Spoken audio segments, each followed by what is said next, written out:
quick introductions here, guys. This is a Jayson Hanes show. Jayson is Apex. He's Oracle Apex. He lives here in Florida and has lived and breathed Apex for a long time. Jayson, do you mind sharing a little bit and be sure to share one fun fact about yourself if you would? Oh, geez. Yes. Well, I'm, originally Canadian, so that helps. But I've been here in the US for about 30 years in Florida, Tampa area, actually. Awesome. Thank you, Jason. I'm Chuck Lang. I handle Oracle, pretty much all things Oracle for the state agencies here in Florida. And yeah, I've lived in Tallahassee. They've tried to run me out, but never been successful. So stuck here.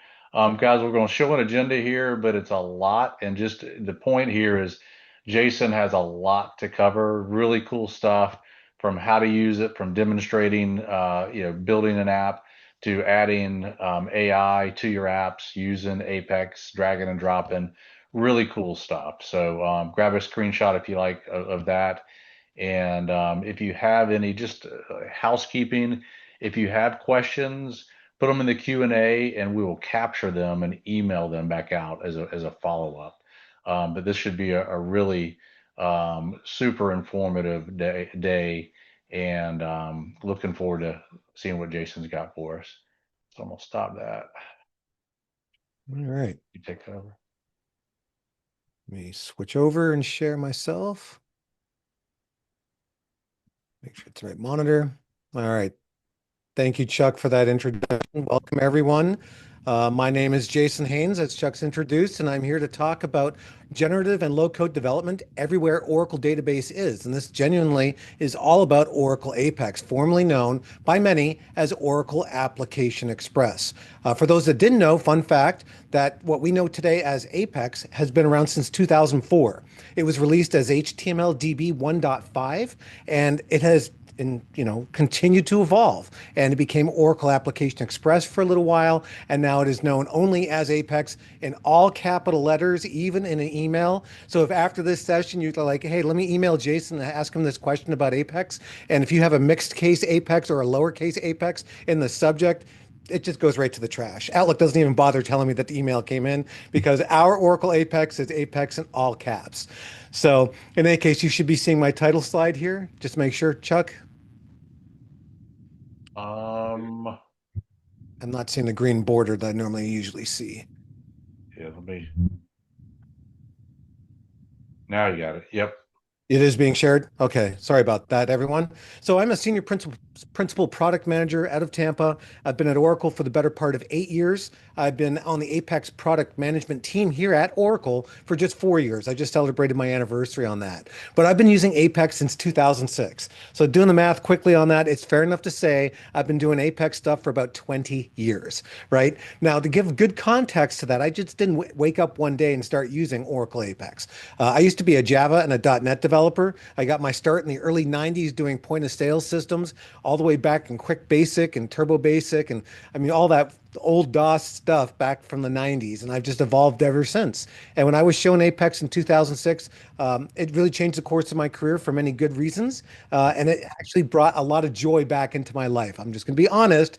Java was not a joyful experience towards the end of my tenure of using Java, and I was so happy to learn about Apex.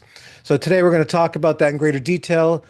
Just first, understand that Apex is the world's most popular enterprise low-code application platform. It's for custom application development. So if you have a solution that currently solves a business need or problem, doesn't address all the functionality that you really would wish it could, that's where Apex comes in. It fills the gap, bridges the gap, and sometimes it's used for extensions from other platforms like different applications platforms that Oracle offers, like different Fusion SaaS options, EBS, you name it. If you have access to that data as a developer, then you can leverage Apex to build a new user interface and perhaps even better experience for your business needs. But it enables us to build scalable and secure, optionally AI-powered enterprise apps. And it's with all these world-class features that come together that make the apps function and do what they do. And we say 20 times faster with 100 times less code, because really the argument is about high code versus low code, but Apex mixes it all together just beautifully. You have way more control over your development capabilities and, of course, the solutions you're able to deliver to your customers. So everything you need to know about Oracle Apex is found on our dedicated website at apex.oracle.com. I will be sharing an export of this slide deck so that Chuck can share with everyone that's on the call. But independent of that, all you need really is apex.oracle.com. All the information that you should be after should be available on this website.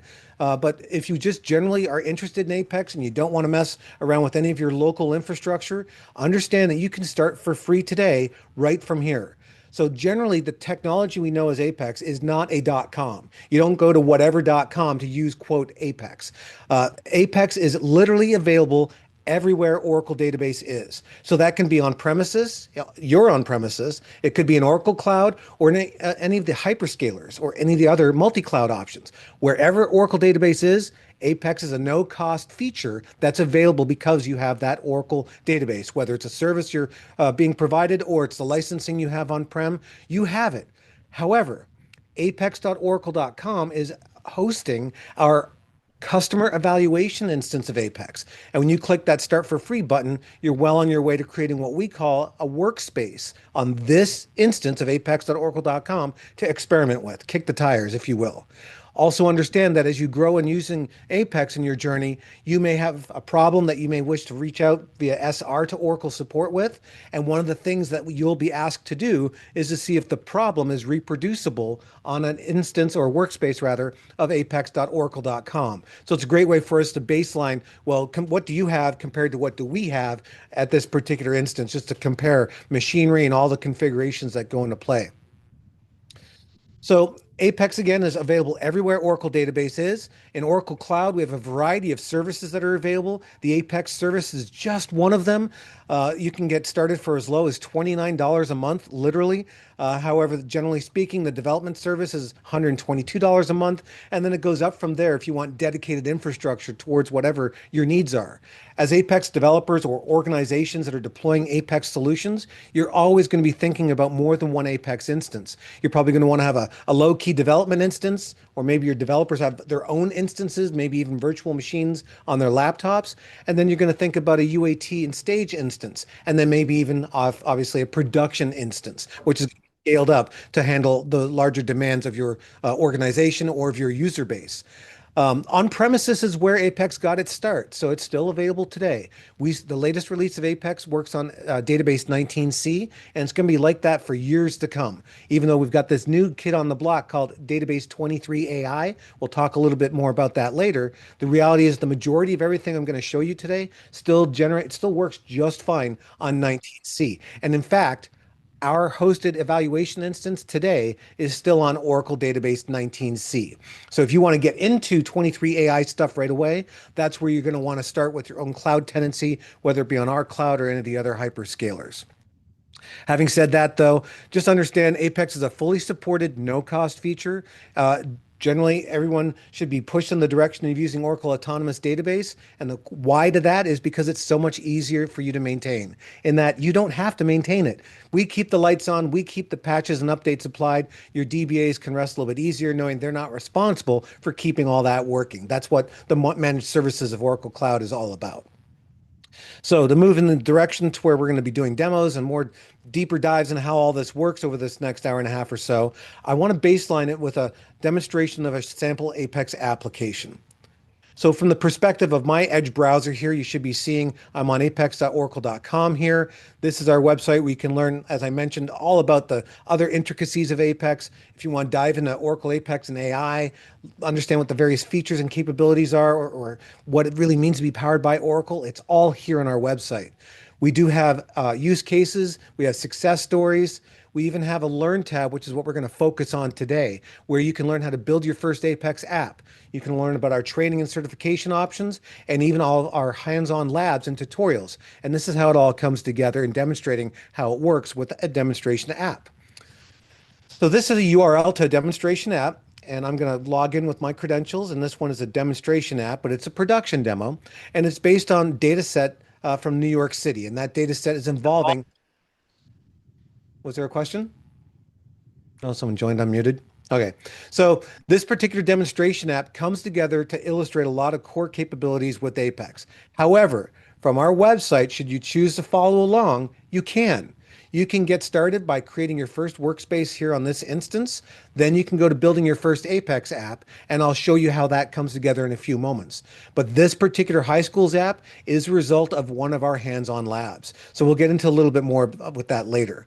But once I'm signed in, I'm in the application and I see a couple different components that Apex offers out of the box. And we refer to a lot of these components as world-class features because they are. This particular thing on the left is what we call a faceted search. The page loaded and it's already populated with various statistics on top of the data that I'm configured in this particular app to source. In addition, this faceted search is tied to this what we call cards report region, where I'm seeing all of those data rows shown as cards. Each one has a button within, and it's just configured to work with this faceted search. So I can choose, show me the 18 engineering schools, and then from there, show me the 3 schools that have football. So as an end user, I'm interacting with these 2 components on top of my data in that Oracle database in ways that are just amazing. This is what we expect to be able to do as users. I can even further clear all my filters here.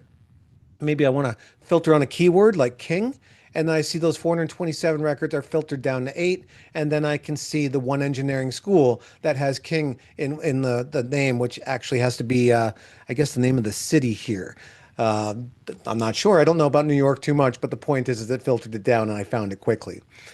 From there, I'm able to interact with the data in ways that I couldn't normally do before easily because I also have a cards region here and a map. And this map is showing those 8 schools on the map very easily. It's already filtered. In fact, I can clear my filter, see all the schools come back. I can see where the Empire State Building is. That's my home location. But the point is, I have this Apex app showing now one, two, 3 components on one page.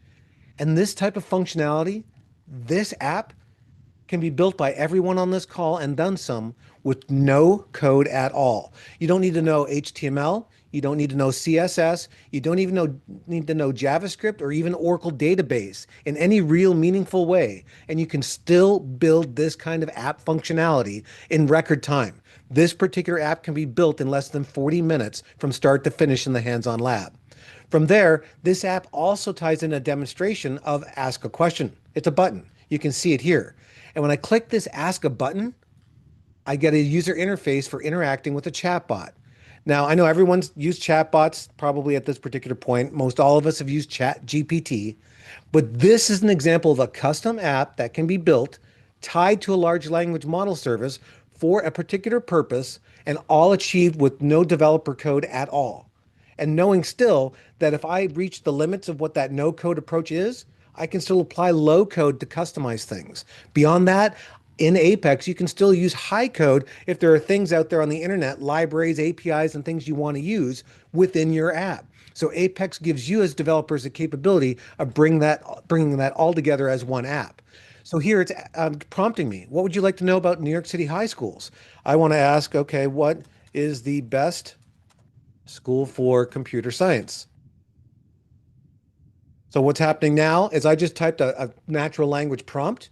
Apex did combine it with an actual large language model configuration and prompt, and then sent it off to the large language model via REST. And then we're waiting for the large language model to respond. It responded. Apex heard that response, parsed it because it's usually a JSON payload, and it's displaying it in this user interface. But the best part of this is no code is necessary from the Apex developer to bring this functionality to fruition in your apps. So here I can see that it's telling me in New York City there are several high schools that excel in computer science, etc. But this is a conversation, so I can continue a bit with asking, what about schools with soccer or girls? And I should get another large language response that comes back with a decent answer that facilitates me my research of using this tool to research New York City high schools, just as a demonstration. So when this comes back in just a moment, it usually doesn't take too long, depends on the load. I'm using OCI Gen AI service here, and you could be using OpenAI or any other number of optional models that come out there that are available. Um, So Jason, if they're using their private data, let's say this information here was only internal for the Mhm. schools in New York. They didn't want to expose to the public, and they're concerned about Gen AI and exposing that data. Does it remain private? So this is a perfect example in this case where I click the ask a question button on this app and it opened a UI. This is not interacting with the large language model using my data. I'm literally just defining what are called guardrails and a role with the large language model service saying, hey, behave as a New York City expert or an expert on New York City high schools. And it's using the information it was trained with as a large language model to respond. That may involve internet searches. That may involve responding with incorrect answers. So here in this one example, no local data is being used. Yep. Now, what that is called is RAG, Retrieval Augmented Generation. So the next step on this, let me go ahead and close this dialogue, is here I have Brooklyn Technical High School. What if I want to interact with information specific to this school? There's another button configured for this purpose. When I click on that, I now have a new dialogue that opened where I'm now presented with quick picks. Provide an overview about the school. What is the graduation rate?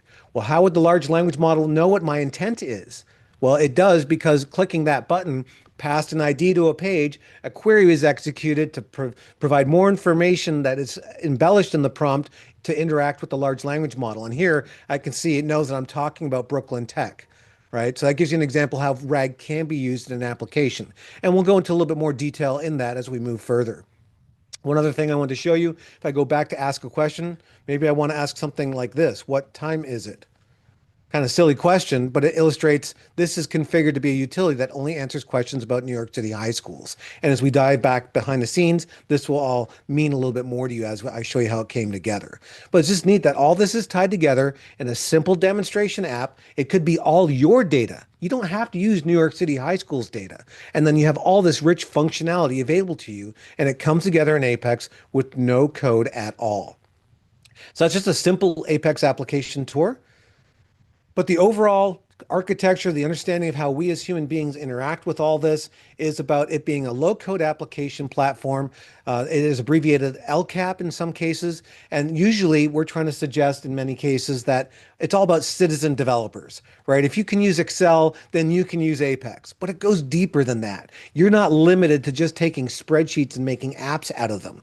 Apex is suitable for the professional software engineer, the line of business developer, the data scientist in your organization. Even DBAs love leveraging the capabilities of Apex from Oracle Database for all the right reasons. It does allow us to iterate over solutions to reduce the time, cost, and complexity of that solution, which improves the user experience, the capability, and overall success of your particular project. And I like to say this particularly because I've been involved in many projects where development teams have decided by the lead of management to go with other platforms. And churn, churn, churn as they may, months may pass and they still don't have a usable particular product for demonstration purposes. There's no MVP, and it's because they didn't choose to go with Apex. I've mentioned earlier about what I've used in the past, and that's a perfect example of some of these decisions that were made by software teams that said, we're going to use this particular platform for this solution. Come to find out, they should have just chosen Apex from the beginning. They would have been far more successful in that particular project's fruition. The architecture of Apex can be summarized in these four icons. Every Apex app is about a modern web browser. So whether it's on your mobile phone, be it Android, be it Apple, it doesn't matter. We all use web browsers on these devices, including on a desktop. So apps in Apex, then on your desktop, all work in your browser of choice.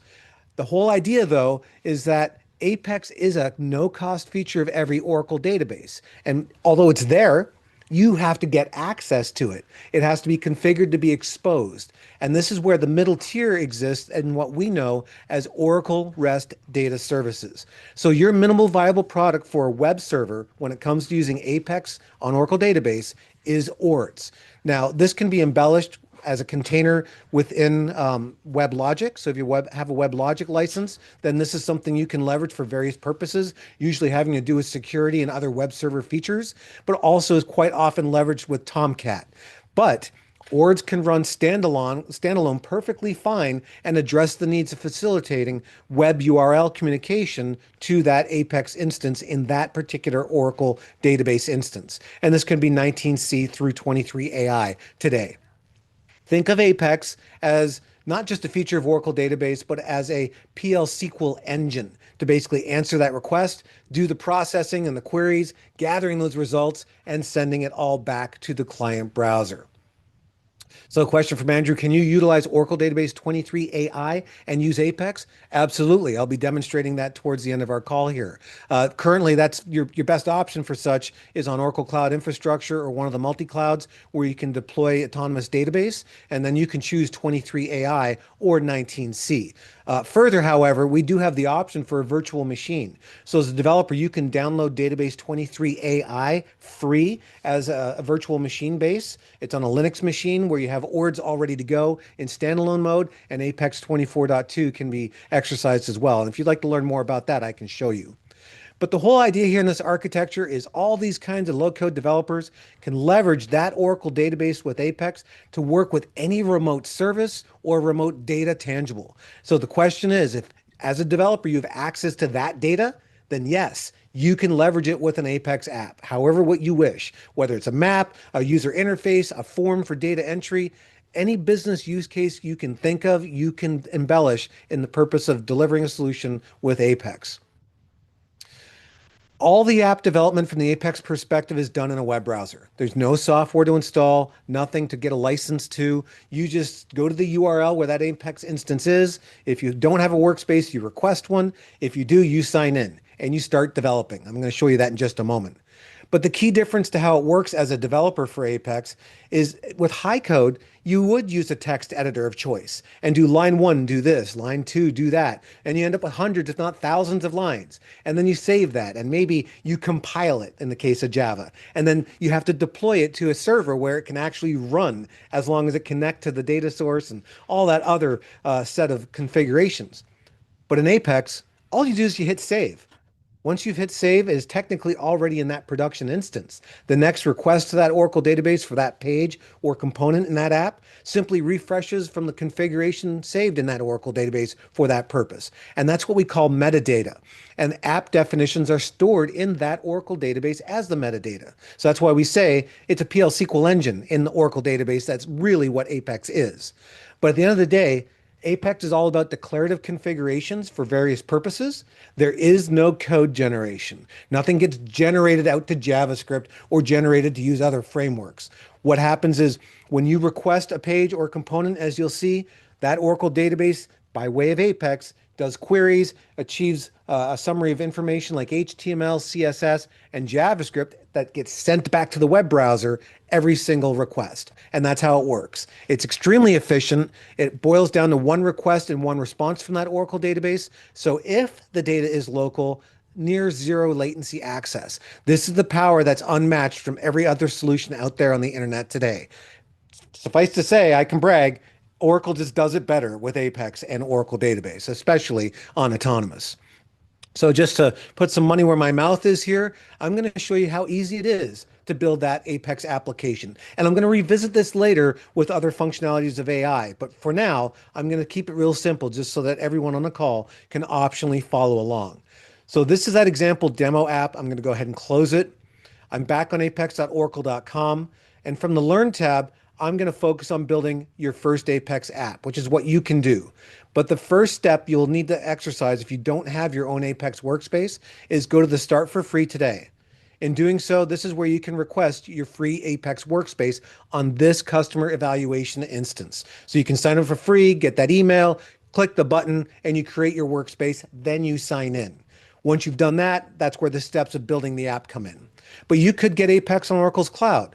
But if you've already got a database 19C or newer, you could download Apex to be patched and updated to the latest release on premises. In addition, this is where that virtual machine I mentioned is. So if you want database 23 AI free with the VirtualBox appliance, this has a configuration of Oracle Linux, ORDS, Oracle SQL CL, and Oracle Apex 24.2 that's ready to go. And in fact, I use this option when I'm traveling where I don't have internet access. I can just spin up the VM and use Apex for any particular purpose. So anyway, I've already got my workspace at this particular homepage or on any page within, we see the sign in button. This happens to be this particular instance, and your own instance in cloud or wherever it may be deployed will be a different URL ultimately. But here I'm going to go ahead and sign in. I'm going to use my password manager to unlock the keys to the kingdom. And I actually have a workspace called PM underscore team, and I'm going to sign into that one for this demonstration. So when I click sign in, I'm in Apex. This is the Builder integrated development environment. This is where I have access to my app builder, SQL Workshop, which as a developer gives me access to the data that I'm permitted to access by way of this Oracle database and Apex workspace and schema. And there are a few other features like team development and a gallery of sample apps. I'm going to focus on building an app. Now, let me go ahead and reopen this page just to give you eyes on it. Oops, I'm not going to drag that out one more time and drag it over here. So from the Learn tab, when you go to building your first Apex app, we provide the data. So creating from a file from this point, we're going to give you the New York City High School CSV. But if you have your own data from any other data source, use that. Don't work on the New York City High School data if you have better data that's more relevant to your needs. In doing that and following these steps, this is what it looks like. So I go to App Builder. When I'm in the app builder, I can see a list of other apps in my particular workspace. If yours is brand new, this is empty. And you can create an app from scratch or just go straight here manually. When I choose create, I can give it a name like schools. I've already downloaded that New York City schools data file, and I can choose an option where it's just create the app, which will be blank, and then I can manually create pages one at a time. Or I can use the create app wizard, which helps step us through the process to arrive at what we call the blueprint process. And you're going to see how all this comes together in just a moment. Later, we'll jump into creating apps using generative AI, but for now, we want to create an app from a file. But just take a moment to look that there are other options. We even have Create Fusion integration as an option here, or browsing apps in the gallery. But I'm going to create an app from that file. This is how easily it comes together. I'm going to hit choose file. Assume I've already downloaded it to my hard drive of my laptop. Let me go here to my downloads, and I'm going to filter on schools. Meanwhile, you get to see all my fancy downloads. Here we go. So here we go. There's that CSV file. I've downloaded it a few times. I'll point to that. And what happens here is the first step is Apex has got to parse that data after it's uploaded. It gives me an opportunity to define a table name, and this is an Oracle database object. But this is really all you need to know in building an application here with no code at all. Just the fact that we're going to put the data in a table, and that's a construct of Oracle database. Apex has already parsed out the different headings. It's parsed out the different data and the data types, so I can choose to load the data. Once that's done, all those rows are loaded into that table object called schools, and you see I'm immediately able to hit create application. So Andrew's asking, can I start with empty tables? The answer is yes. You definitely can. You can create an app using AI using empty tables, and I'll show you that in a little while. So I'm going to hit create application. So had I not explained any of this, right, and you just know how to do this, you could literally go right to the next green create application button and be done. It literally takes seconds. But I'm going to take a step back and just make a few changes. So this is the blueprint process where I can define some other high-level options. I'm going to change the icon. I can see that I have, based on the theme, I have some different appearance options. Vita is the default. There's Vita Dark and even Redwood Light. I can choose different navigation styles, maybe left side menu versus top menu. I'll leave that standard. I can see that Apex is suggesting a few different pages, a home page, a dashboard page, which means I can go in and edit this, right? If I hit the edit button, you'll see I have other opportunities to configure multiple charts. I'm not going to go into that just yet. I'll leave it at the defaults. I have a schools search page, which is what we have seen so far, the faceted search on top of this data source.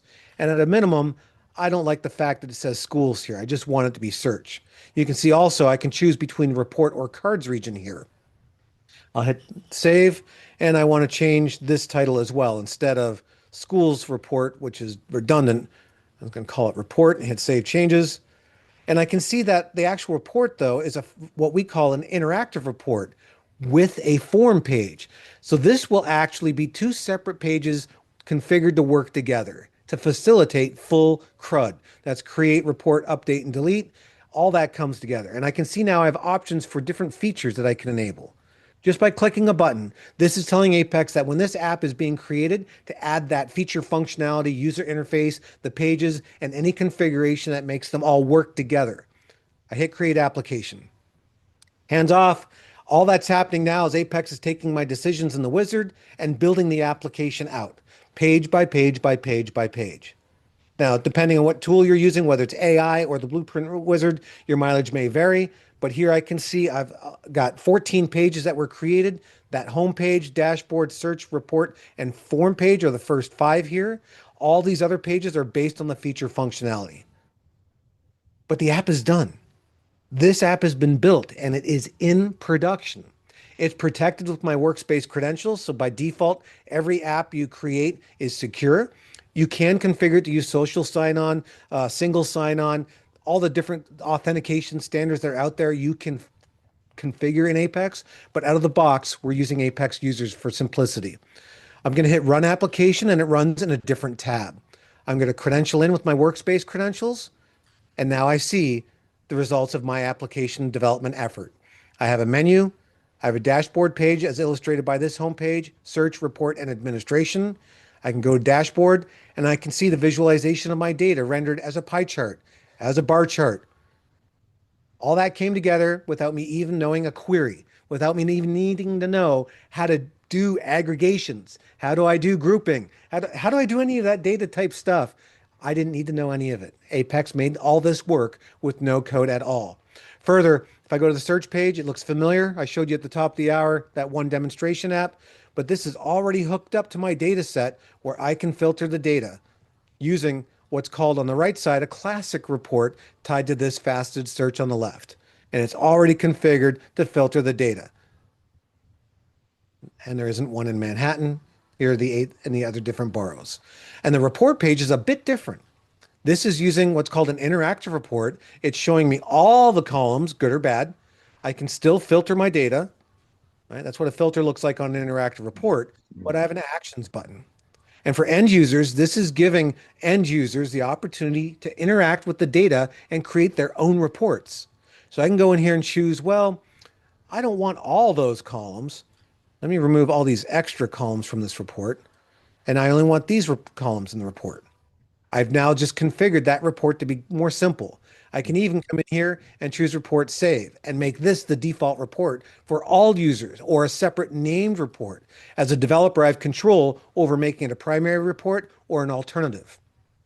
Further, I have the ability to filter and sort right here by clicking on the column names. A lot of interesting functionality, but generally, you're going to see most of the features here that many people simply use Excel for. They go in here to maybe do filtering, they do aggregations, maybe they compute columns, maybe they do control breaks or highlighting certain rows based on certain criteria. That is supported from this one Apex component, and this is available to your end users. But again, as a developer, I didn't need to know any code at all to bring this functionality to bear for those users. I can even create charts within this. I can do grouping. I can do pivoting, right? I can even download the data, create a subscription, which would mean I can get an email sent to my boss 9 a.m. every Monday morning that would reflect the true and accurate, most up-to-date data from this particular data source. Beyond that, there's so much more I can do here because I have a create button. I also have per row an edit button that was applied. This is a feature of using that blueprint process that brought it all together. Normally, as an Apex developer, I'd have to create one page, I'd have to create another page, I'd have to configure a button that when I do something is going to go to that other page, but it handles it all automatically in the wizard. When I hit create, you'll see a new page opens. This new page facilitates a full user interface for doing data entry. This means I have the ability to insert records by hitting create. But again, as a developer, I didn't have to do any of that work. I can click edit. And when I edit, that same page is open, but the data is queried based on the past ID from the record. And now I have the ability to do data entry or edit any of these data points and then apply my changes, which would be an update statement in Oracle database. I even have the ability down here to delete the record if I wanted to. So the fact is, just by using this wizard approach, this blueprint process from Apex, not even with using AI yet, I'm able to build an app in less than 30 seconds that renders visual cues and visual abilities, full interactivity with full CRUD support on top of my data set. And that is just tremendous. And that is the power of using Apex for any of these particular purposes. So we built that application, and you can too. The use cases are literally use your imagination. There are customers of Oracle that have built their own enterprise apps over the last 15, 20 years. They've, customized the particular business needs down to the T. But you can still start out today and extend existing enterprise apps. Maybe you're a Fusion Apps customer for HCM. Maybe you're an Oracle EBS ERP customer. You can build Apex apps that extend the functionality or fill gaps for any business need you wish because Apex supports all of that with great ease. What I did with the spreadsheet app and what you can do too if you follow along is we just created an app from a spreadsheet. Very simple one-dimensional or two-dimensional app, based on the columns and rows, but really one-dimensional in terms of one table, not a huge data model. But you're not limited to that by any stretch. Modernizing existing apps like the .NET and Java stuff of my yesteryear, that's exactly what I got experience for the first time with Apex 4 because somebody wanted to show me what this thing, Oracle Application Express at the time, could do. And I was hooked. When I started using this tool, I was just blown away what I could do with far less effort and far less reliance on other technology. Now, another big use case are those customers that have Oracle Forms. Oracle Forms is not as modern as many would like. It doesn't work very well on mobile, if at all. And the whole idea here is you can modernize Oracle Forms apps with Apex and reuse all that business logic that has been evolved and developed over the years in that Oracle database. So it's a tremendous opportunity. And the whole extending of SaaS apps, Fusion and EBS, just touching the iceberg. The tip of the iceberg there is via DB links in some cases, like EBS. But when it comes to Fusion apps and even more, it's all about leveraging REST APIs. So if you would take a step back anytime you have a question about Apex and think, what can you do with Oracle database? Can Oracle database reach out and touch data over here, over there, use Microsoft, use Postgres, use Mongo, use data source from whatever internet service? If the answer is yes to any of those, can you use it with Apex? Absolutely. Right? So just think as a developer, do we have access to that data? If the answer is yes, Apex is your tool of choice. And it's really not necessarily if, it's really, well, how can I use Apex to do whatever it is? And even Oracle Analytics Cloud can be used within Apex today. So there are different ways of extending all the technology that we have available. So let's go back, not just as a quick developer experience building an app and not as an end user just using the features of all those components. Let's actually be a developer and go behind the scenes and start making changes to that app. So here I'm back on my homepage of the app, and I see that I've got three different icons. Let's take a quick look here. I see I've got the opportunity to install the app. Install app is made available here because I chose the option for install progressive web app when I built the app. This means as a developer and a user, I could choose to install this app into my operating system, which includes when you're hitting a URL on your mobile phone to be able to have that icon for the app made part of your navigation, your desktop toolbar or your app screen or your icon screen on your phone. But what's more, you're no longer in a browser using the address bar and you're using advanced features of those browsers that make the app run better than ever. So progressive web apps is really the future of web app design. So that's available now in Apex just by flipping that switch. From there, I see I have the ability to leave feedback. I can say this is an awesome app as a user, give a big smiley face, submit that feedback, but that feature was made available by checking one box in that blueprint process. So that's cool. And as a user, I can sign out or go into my settings and do things like enable push notifications. Right? So that user interface is all provided. And the fact that PWA was enabled, push notifications becomes an opportunity in my app that I'm building here. Now, we're not going to go into the weeds that far, but this is just showing you some of the different out-of-the-box functionality. Now, if I go to the dashboard page, I see 4 charts here. I knew at the blueprint stage, I could have gone in and customized some of this, but I can do it after the fact as well. And I'd like to draw your attention to the bottom of the page where you see this gray bar. This is what we call the developer toolbar, and it is only visible to me because I'm simultaneously in this browser in another tab signed into the Apex Builder, right? So by cookie magic, that's how it knows to show this developer toolbar.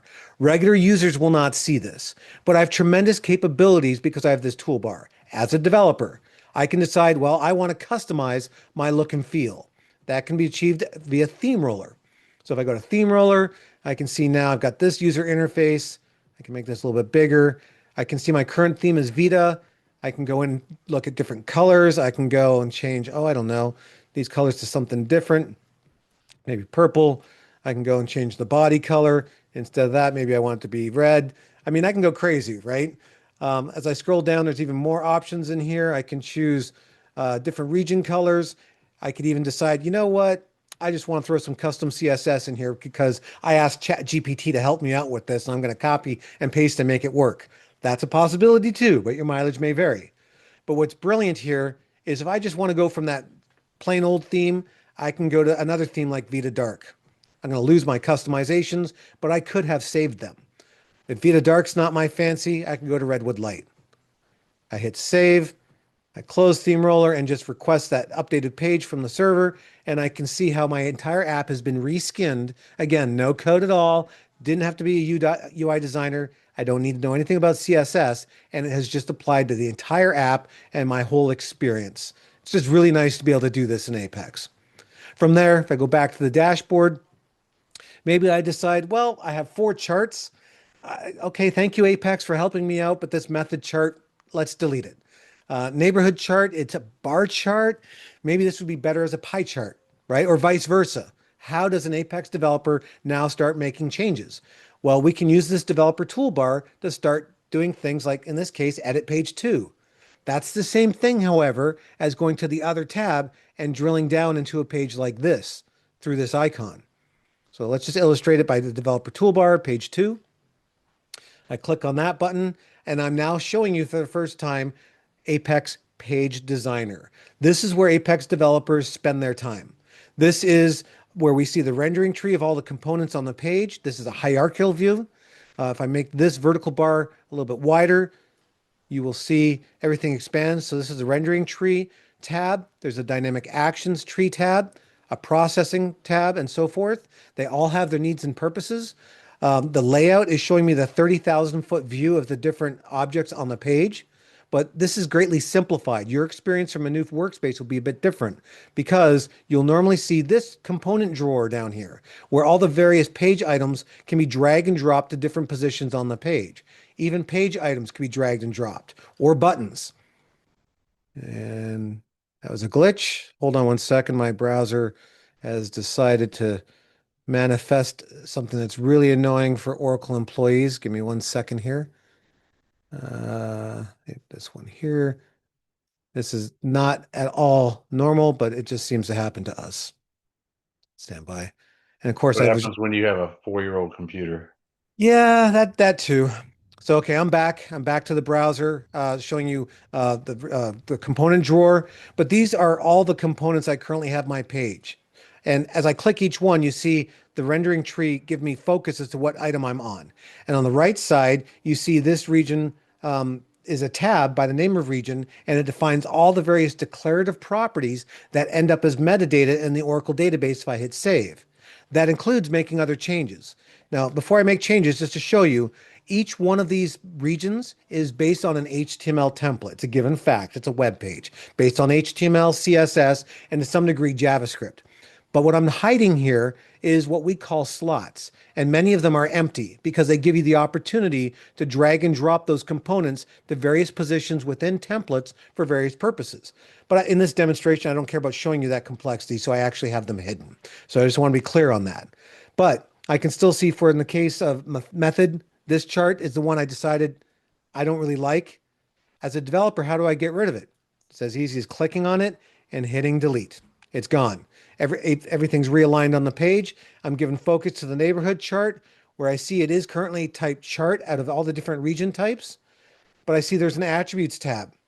When I click on the attributes tab from type bar, I could change it to be type pie. So just a couple mouse clicks there. I hit save. My changes have been committed to production. I can now go over to that other tab. I see no changes because I have to initiate that request and response from that Oracle database. Reload the page. I now see my neighborhood chart as a pie chart and the other chart is gone. And this is exactly what Apex developers do. We interact with this iteratively, make our changes, make our improvements, hit run, and see how it goes. So this running in the other tab is your WYSIWYG. From there, we can continue to evolve all these different changes. We notice I have no map page. What about adding a map? Well, we can do this. We can go to the top level from Page Designer back to the Apex IDE, and I have the opportunity to add a page by choosing Create Page. I hit Create Page. I'm given a gallery of choices. What kind of page do I want to create? And Map Page is one of them. In choosing that page, I can give it a navigation title like Map. It's going to be a normal page, and it's going to be based on my school's data source. Now, notice here, though, data source could be something other than local database. It could be REST-enabled SQL, a REST data source, or even a JSON source. And on top of that, it doesn't have to be a table. It could be a view, or it could be a raw SQL query on top of wherever that data is. So in fact, if it was a REST endpoint configured, you can do further processing before it gets to the user by using a SQL query right here on this page for this particular purpose of a map. There's just a tremendous opportunity here of what you can do with various data sources with almost every Apex component that's available. In addition, navigation choices exist. I'm going to leave it at the defaults because I know my table is called schools and I'm good with that. I can now choose the map style. I know that in my data set from New York City schools, I have two columns, latitude and longitude. So it's based on point data. I can choose my geometry as two numeric columns and then map from those columns, longitude to longitude, latitude to latitude.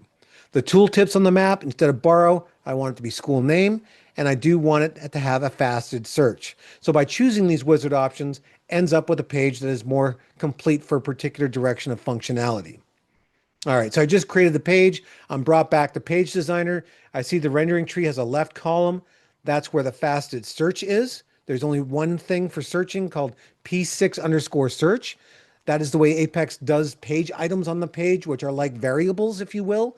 So I'm on page 6 and it's called P6 underscore search. But that faceted search is configured to work with the filtered region of the map. And that map region is just below here, and that's where it's defined on the school's data. So think of that right now as select stars from school. And if I just go to my app in the other tab, I don't see any changes in the navigation until I refresh the page. So if I reload the page, I now see a map navigation option, and I can go there and see this map fully rendered with all the data in the New York City region with a faceted search already going. So I see that I have the tooltip for the name of the school, and I can type King like I demonstrated earlier, and it's already wired to interact with that data. Now I'm trying to use my mouse wheel to zoom. I can't because it wants to scroll. If I go back to Page Designer, I can click on the map, click on the attributes, and because it is a map, I have a bunch of other options. So I can even do a circle tool, distance tool, hit save and run, hands off my mouse, the page reloads, and I'm moved over to that tab, and I now have the ability to zoom in with my mouse wheel. And there's also a distance tool that you would normally expect to be available in any other map tool. It's showing kilometers right now, but you can configure it for miles. Now, Chandra did ask a question, how do you accomplish source control and version control? So the reality is with Apex is we support the ability to export apps and pages and components to files, and they can be source controlled with Git.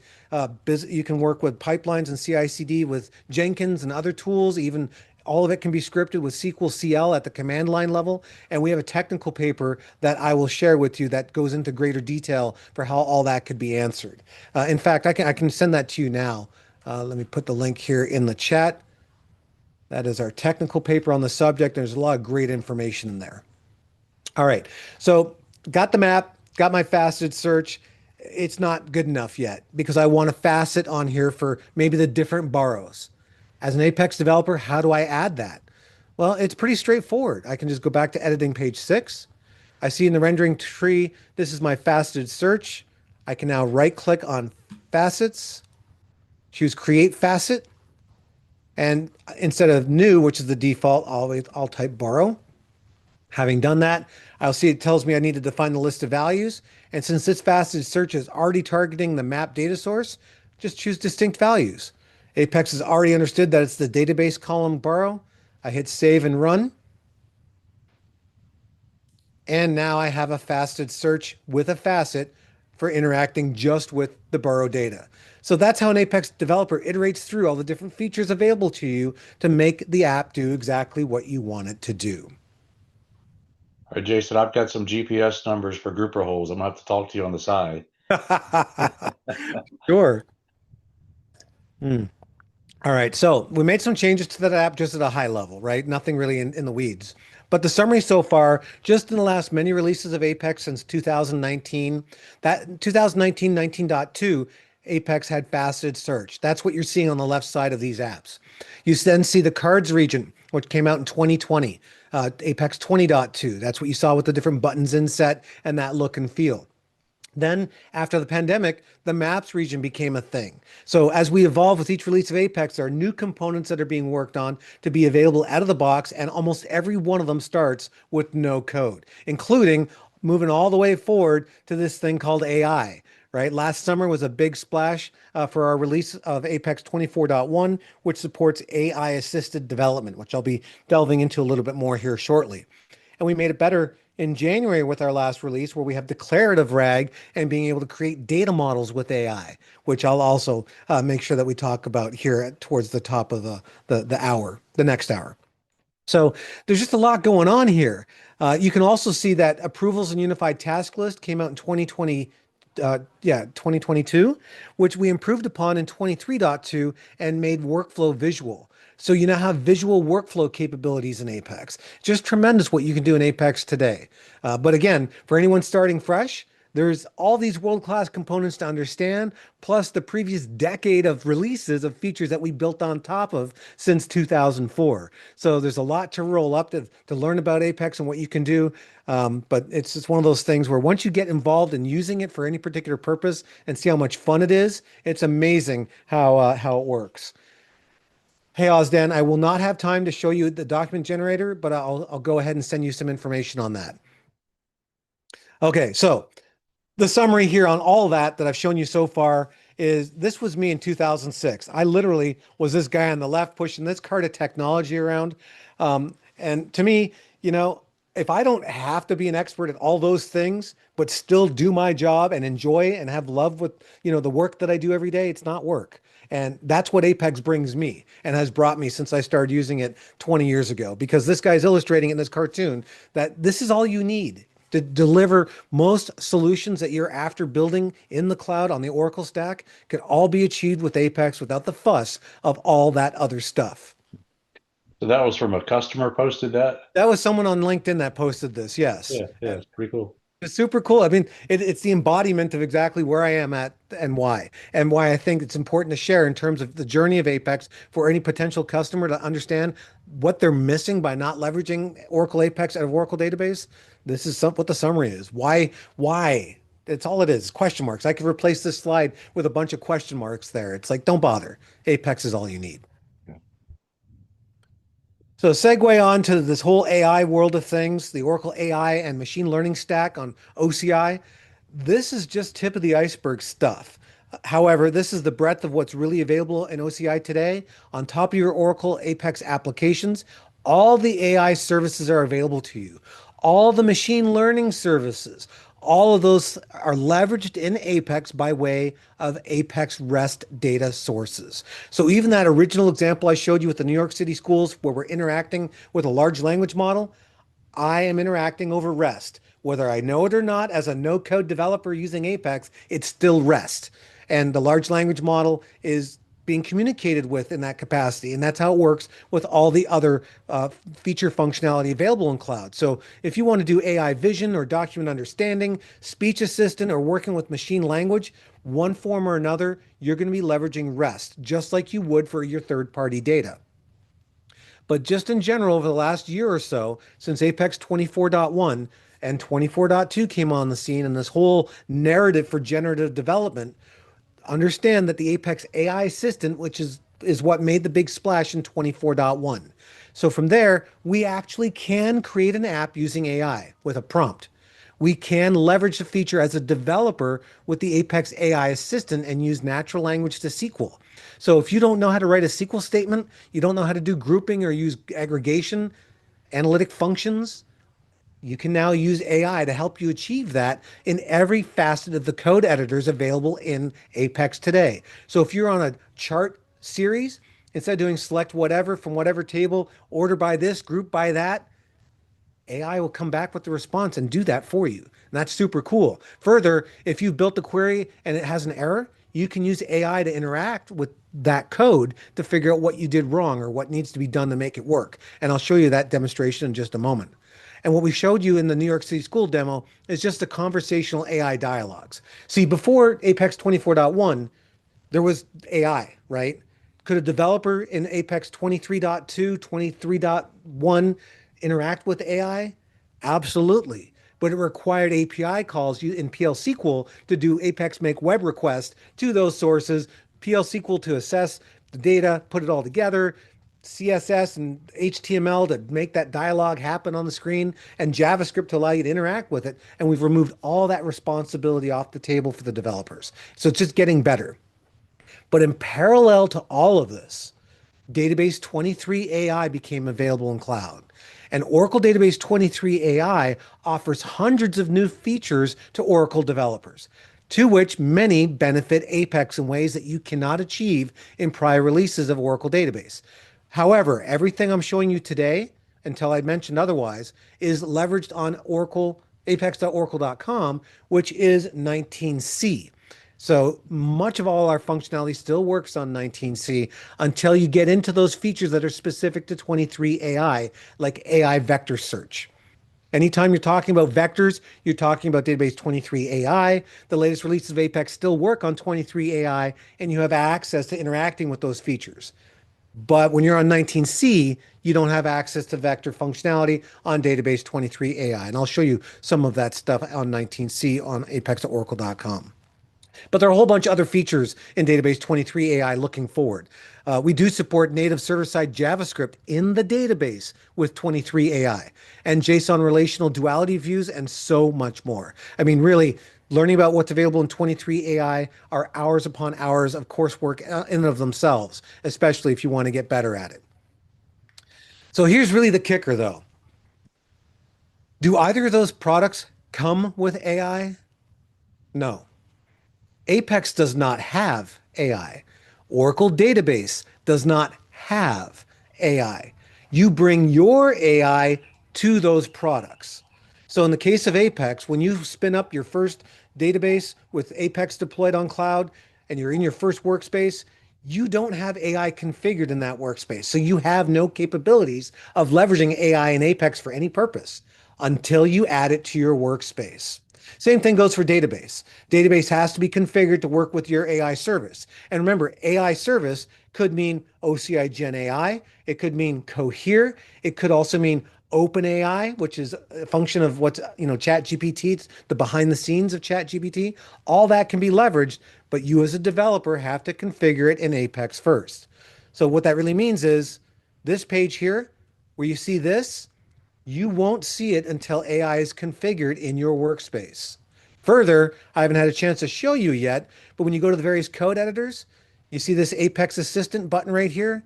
That will not be visible until an AI service is configured in your workspace and configured to be used by builders. So let's take a look at that. So I'm back in Apex here. Go to the top level, and I have workspace utilities. Now, my workspace is PM_team. I'm on apex.oracle.com. If I go into the help about, you will see that I am using the latest release and patch of Apex 24.2.6. But as I scroll down, this also tells me I'm on database 19C, right? Just to make sure you're understanding that.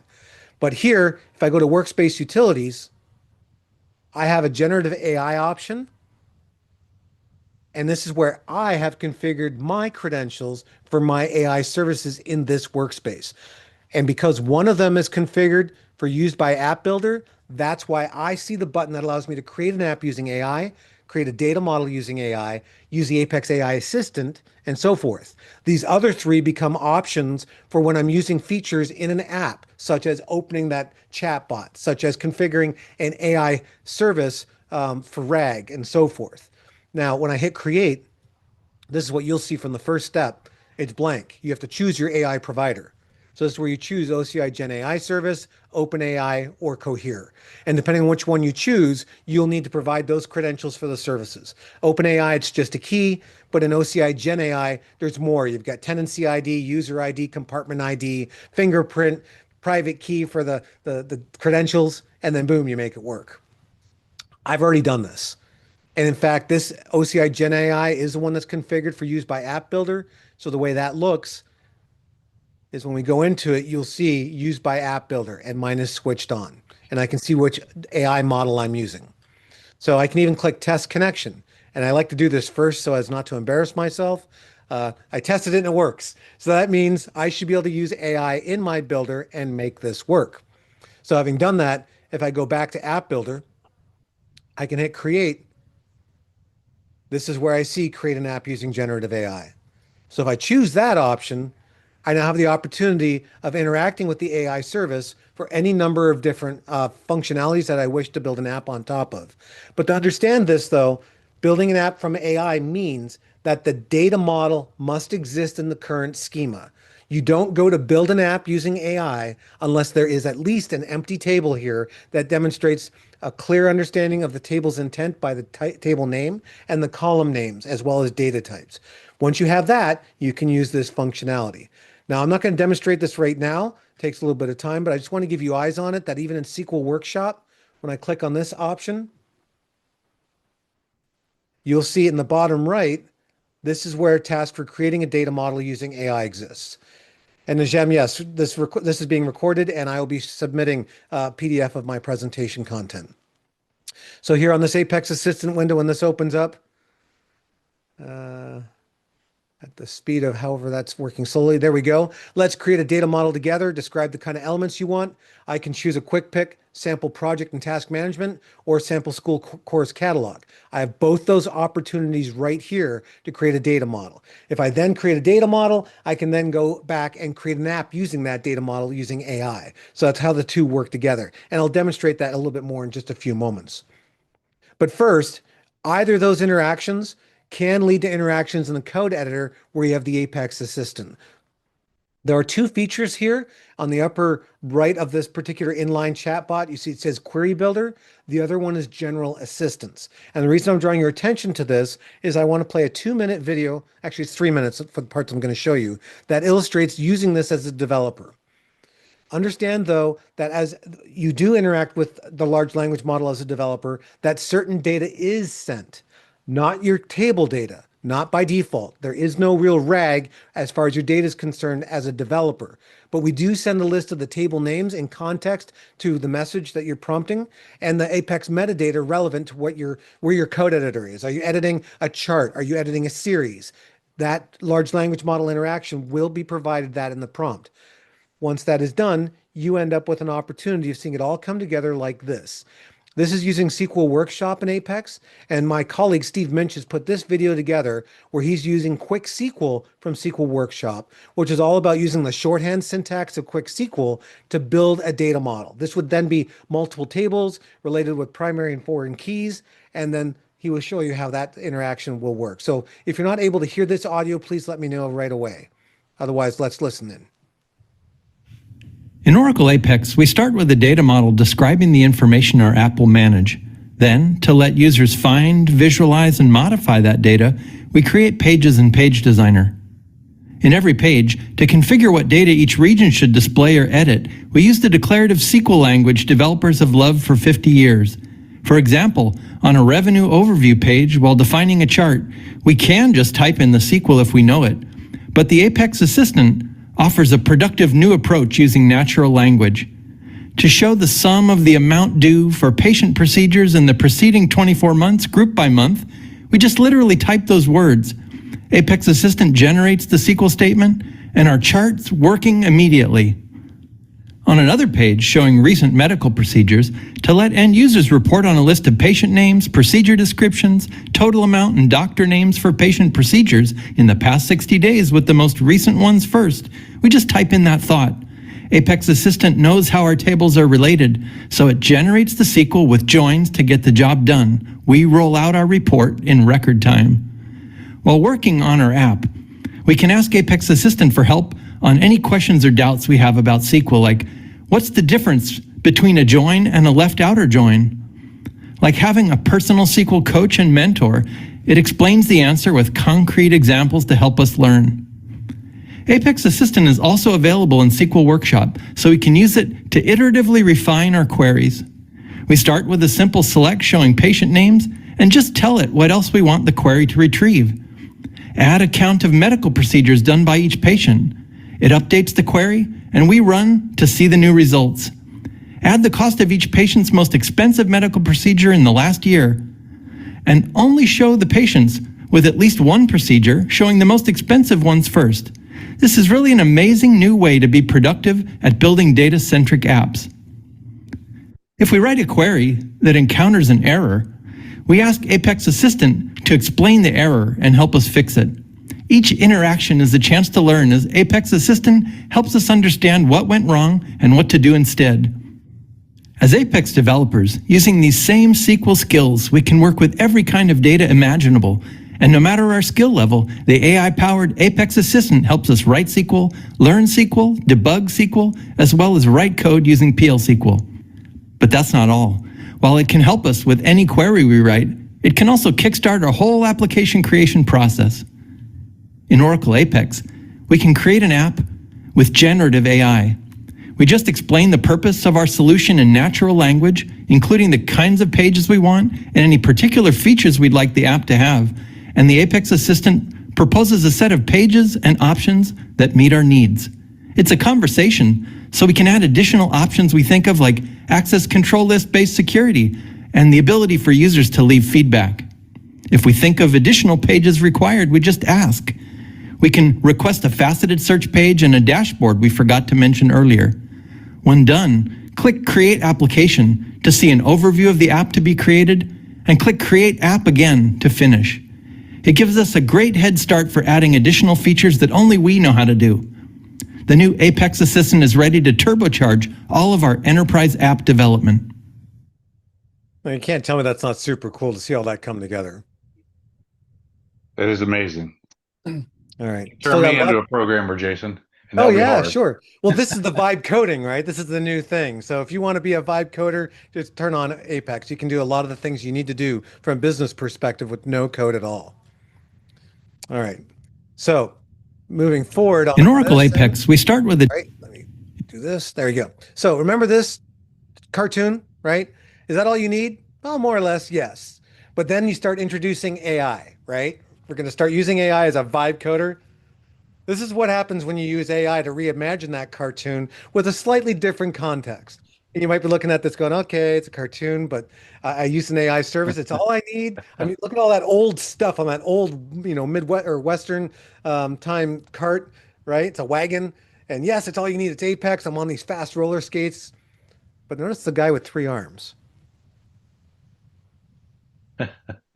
Right? So this is going to be something to keep in mind anytime you're using AI or AI services in general as a developer, that just because it came back with some code that might work, you don't want to just rush it into production and assume it's going to be great. So you got to vet it, exercise it, make sure that it's fit for the need.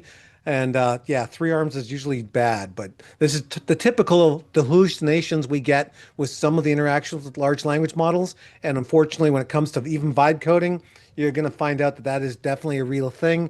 It's just not necessarily going to be 100% every time. Now, your mileage may vary. You may find great success using AI for a large variety of problems. And that's really what I'm hoping that we're moving you in the direction of, is getting comfortable with using AI and not worried about the guy with the 3 arms as much, but to let it serve as a reminder that with great power comes great responsibility, just like in the world of Spider-Man. We have a whole bunch of new hands-on labs. This New York City Schools is the result of building an innovative Q&A interface powered by Gen AI. So this is a 1-hour lab. It's listed as intermediate, but any any low coder, anybody that is a citizen developer, if you're comfortable using Excel, if you can do VLOOKUP, you're ready to jump into intermediate content with Apex. But if you want to explore this AI assisted development approach method, we have a smart project management hands-on lab. It's a little bit longer. And we even delve into document understanding, AI powered image search, and more of the fun ones that we have that are hands-on labs. And just to give you eyes on this, if I go back to my browser and go back to the Learn tab of our website, we did building your first Apex app. But if you go to labs and tutorials, this is where that first lab is here. So this is a live lab that walks you through all the steps. It's all available for free. You can get completely trained up on all this for free, and you can even go and use our training and certification options. We have two different courses. One is the foundations course, which is a great get your feet wet concept of 3 hours or so of Apex. But then if you want to move in the direction of becoming eventually Apex certified by Oracle University, we have a 22-hour learning path that targets all the important features of Apex to be considered a certified developer in Apex, including features with AI. But I definitely want to spend some time showing you a little bit more behind the scenes on that in just a moment. Further, a whole bunch of gallery applications to allow you to install them in your workspace and run them to see the demonstrations that they provide, or pick them apart, because each one of these sample apps you're installing and you have full control over them as a developer. So you can go into Page Designer and see how that chart was configured, see what query it used. You can see how various things come together. So if I give you eyes on that from the perspective of Apex, from the top level, or any point in time, you can go to the gallery option here or the gallery option here. And when you go to the gallery, you'll see a whole bunch of apps. These are first listed as sample apps. So one in particular, we have an Apex to Go app. This is like an Uber Eats clone, but it shows what can be done in Apex with custom mobile development. It looks like an app that is indistinguishable from a native app. Now, just back it up for a moment and understand that on Android, native apps are based on Java. On Apple, they're based on Objective-C. They're published to an app store. Apex apps are just a URL. You hit it with Safari, Chrome, Edge, Firefox, whatever your browser is. You can then install it as a PWA, and then it would look like, boom, I got an icon, and it looks like a native app. And it is, in this case of Apex to Go, it is indistinguishable from a native app at this particular point, just to show the power. But there's a whole bunch of others. If you want to look at more sample charts, the sample chart app is great. We have sample maps, right? A lot are in here. And for the person who asked in the chat, here's our sample document generator app. Now, this is complemented with our blogs. So one thing to understand, if I go to Oracle Apex blog docgen, and one in particular is by one of our staff named Menno. So this is where we have the sample document generator app. I'll put that in the chat for you. This walks you through all the setup necessary to use this document generator feature, which is for pixel perfect reporting. So if you ever need to be able to generate reports in PDF that include like a logo, I'll scroll down here. This is all the steps in how to do it and how to make it look exactly how it is using that functionality. So there's a sample app usually for all of those different things. Further, we also have a sample app for workflow and even one for vector search. So in terms of the workflow, if you haven't seen any workflow stuff in Apex before, I've already installed this app. And when you run it, it does give you guidance of how to use it because you want to sign in as different roles or personas. But I want to show you behind the scenes, because when I edit this sample app that's already installed in my workspace, it looks very similar to everything I've shown you so far, right? It's a bigger app. It's got 34 pages. But draw your attention on the right side. Workflow Designer. So Page Designer goes a step further when workflow's involved. In that, you can define a virtual workflow that is literally a flowchart where each component or activity has different declarative features defined on it for the purpose of building out the workflow. From there, we ship this particular sample app with more than one workflow just to demonstrate different things. So this demonstrates like, an employee appraisal, procuring a new laptop, and even a laptop request workflow. But the fact is, you can visually do this kind of stuff in Apex today, whereas prior to the release of this feature in Apex 23.2, required a lot of custom PL SQL. It was not a low-code approach to delivering workflow capabilities in Apex just a year ago, and now it is. And it's just getting better and better. Just think what'll happen when we tie the features of AI with workflow, right? On future release of Apex, you're going to be seeing things like that come into fruition. Further, if I go back to the gallery, I do see vector. I've already installed this vector or sample vector search app. So I can hit run. I'm going to hit run. I'm going to credential in. Same workspace credentials I've been using. I'm on apex.oracle.com. Hopefully that resonates with a red flag with some of you. I hit run. Unsupported database version. So I'm on apex.oracle.com. This is database 19C, but this app is available to me still. It won't work on 19C. It has to install on a 23 AI database. So to show you some of that, I'll segue over to another instance. So open up another tab here. So I have a OCI tenancy in Ashburn. I have a workspace named Jayson of all things. And see if I can't remember my password because I use a password manager. I'm going to grab it here. And I'm signed into that workspace. So you can see that it's OCI. You can see in the bottom right, I can see it's Apex 24.2.5. It's in fact a patch behind. And if I go to my help about, again, I can still confirm, okay, it's a patch behind, but still pretty recent. And if I scroll down, I'll see that it's database 23.8. So this is 23 AI. And in the gallery, I've installed apps, but if I just go to App Builder, I will see sample vector search, right? It's already here. I can run this app on this instance. Let me credential in. Oops. Not the correct password here. The first time you run this app on your tenancy on database 23 AI, it'll guide you through applying the API credentials and creating the large language model. Once that's done, the next step will be for it to prepare data, and it does so using the large language model. One of the questions is, what kind of data do you want? We suggest movies. What kind of movies? And I chose Hollywood movies. So it then generated a bunch of sample data.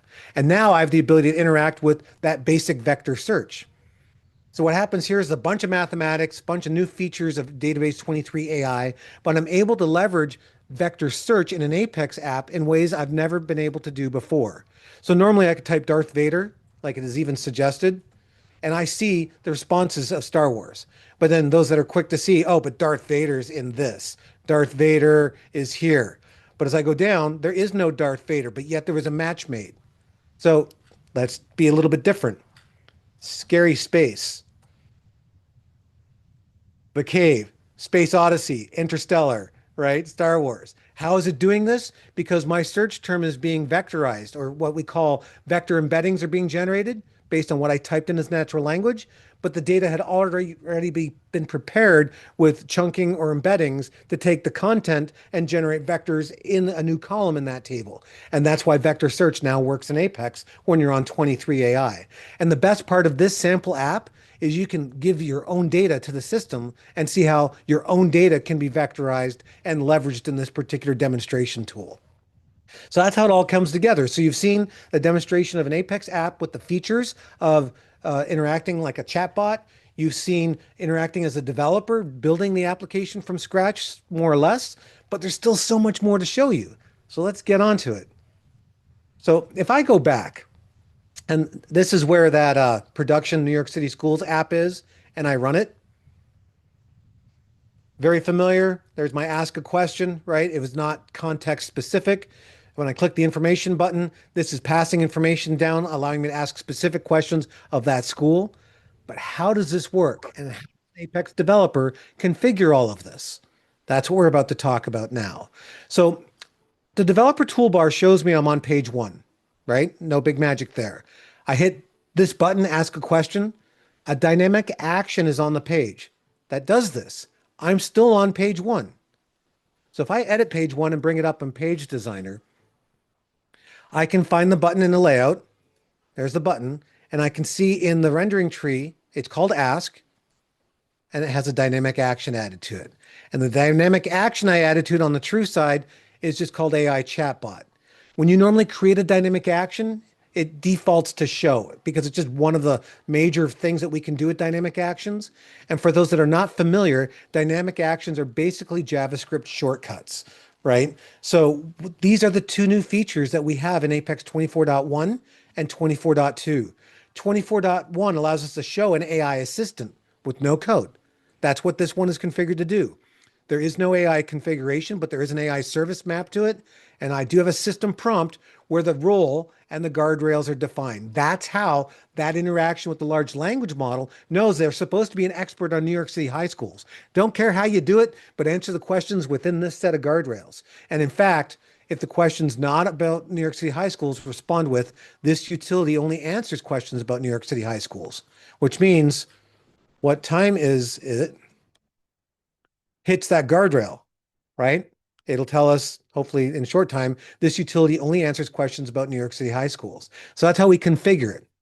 That's how this works. I've given it a welcome message. That's what you see. And I can see I can display it as a dialogue, which is where it pops up like you saw, or make it in line like you see it in the code editor. It would be off to the right. I can also define an initial prompt, use a response, and even set up quick actions, which are those shortcuts to clicking. So that's how it works. You just literally right click, choose create dynamic action and configure it. And that's all it takes to add this functionality. But there's so much more to it. I click this button. This button I haven't clicked yet. I am on page 1 as shown by the developer toolbar, but this button is defined to then pass me on to another page, and it passes the ID of that particular record that contains the button, and you'll see I'm on page 3. Page 3 is configured to then do a query, believe it or not, get some information, and then open this AI dialog from a dynamic action and provide more context for this interaction. How does it do this? So if I go back to page 3 is configured where there's a pre-rendering computation on the page item P3 underscore context.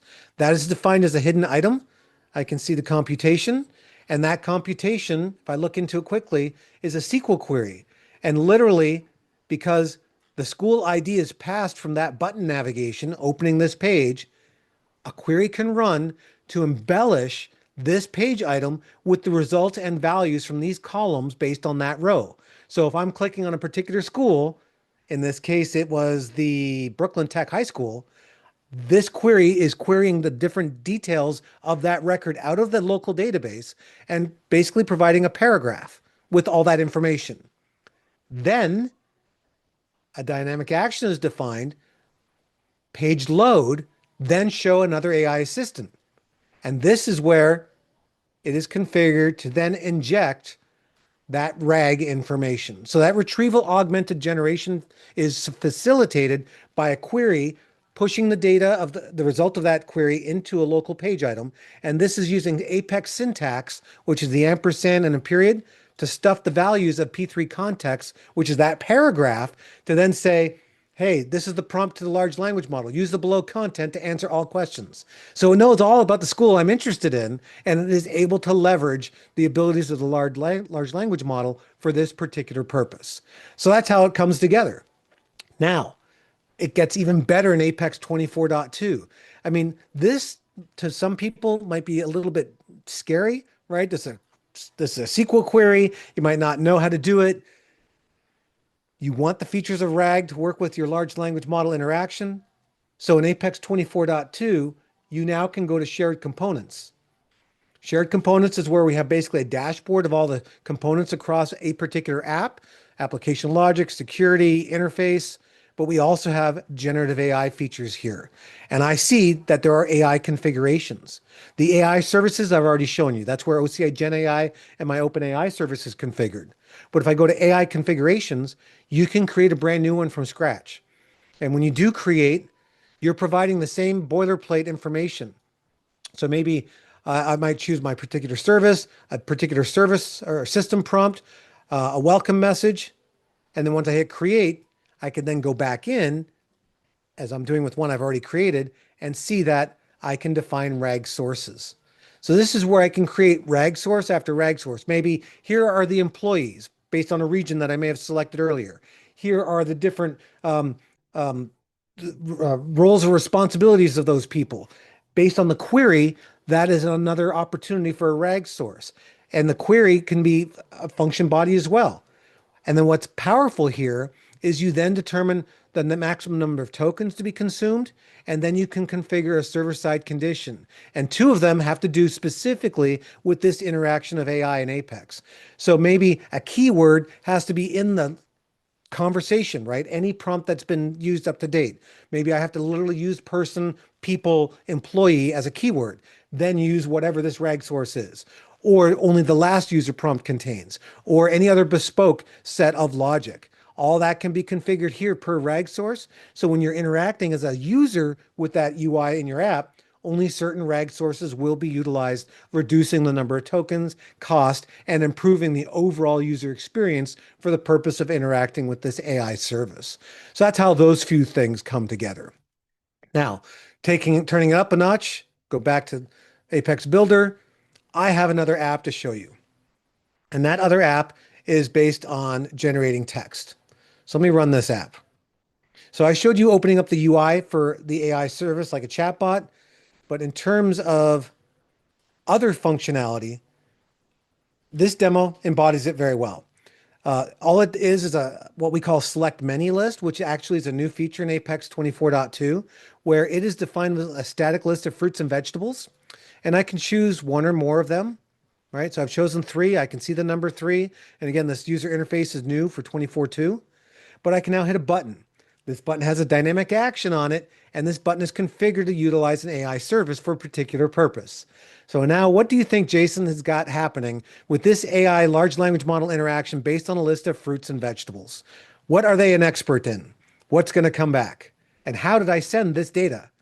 Well, this particular interaction was based on the prompt of this service being able to generate a song or lyrics, music lyrics, based on the fruits and vegetables. So if anyone on the call wants to sing, start at it, right? In the garden where the sun shines bright, grows a potato, a treasure in sight, yada, yada. That was all generated by AI. And it just happened to be, hey, why not, right? If I now edit this page, you can see how that was put together. And again, this could be for any reason whatsoever. So I've got the generate text button. It has a dynamic action. How is it configured? Write a song using the fruits and vegetables in the JSON array provided. What JSON array? Input value. I can define it here. It can be an item, only a system prompt. It can be JavaScript. It's showing a page item. So this is another way of leveraging a RAG feature with a direct call to an AI service for any reason you wish. And in fact, I did exactly this last week at the Ascend conference in Orlando. I demonstrated some of this functionality as I talked about cooking with Apex. And I literally leveraged a page for the purpose of generating a list of data. Cooking with Apex. I copied a page. I made it so that this one was configured for particular purpose. Let's see here, generate text. It doesn't do anything fancy. All right, page load. What do I got? I'm just giving the generic prompt. So if I run this page just to illustrate, I could ask it like, generate a CSV of 20 records of ingredients. Actually, let's do like this, 20 ingredients, and also include columns for the region most known for that ingredient and the latitude and longitude of that region, as well as the typical unit of measure for that ingredient. So I'm hoping for a pay raise because I was told like last year that if you became a prompt engineer, you could make like 300,000 plus US dollars in salary just by learning how to do this. And I think I'm getting real close. But let's see what happens. Right? So this is what is actually fun about using AI for any purpose. And of course, I could have asked this question directly in Chat GPT, but I'm doing it from the context of an Apex application. And I'm able to put all this together with no code at all. And after a few moments, maybe I said 100 rows or 100 records, but the response that comes back translates directly into something that I can use in Apex to import that data. So here I see all the different ingredients, the regions, the latitude and longitude, the unit of measure, right? Which is really super cool. And I've already taken the fun work out of that further by building an app called Cooking with Apex. And you've already seen the New York City School app. So just to give you context with a different app, wow, I've got 93 ingredients. I can choose by North America. I can choose stuff that is fishy, and boom, I see it filtered out just like that. And this is all on 19C with no 23 AI features. So if I were on 23 AI, I could add vector search here. But I can even do more. Like I can ask for a recipe. Hi, I'm cooking with Apex Chef. What kind of meal would you like? I'd like breakfast with eggs and bacon, right? Oh, well, that one bombed. Sorry for that one. That's right. I changed, I had to cancel my AI service and got to reconfigure it. It doesn't matter. The other part of this demo is showing you the map, right? So when I generated all the data, I wanted to return all the records and most known for. So I can see turmeric and cinnamon most knownly or most known in India, and I can see duck is available in France, right? All that came together in this particular app just by using some AI features in Apex without having to use any other user interface. So that's how all that comes together, and it comes together rather well in ways that are probably exciting and interesting to you. And if not, who knows what you'll come up with because you now have the power to do much of these different things in Apex with no code at all.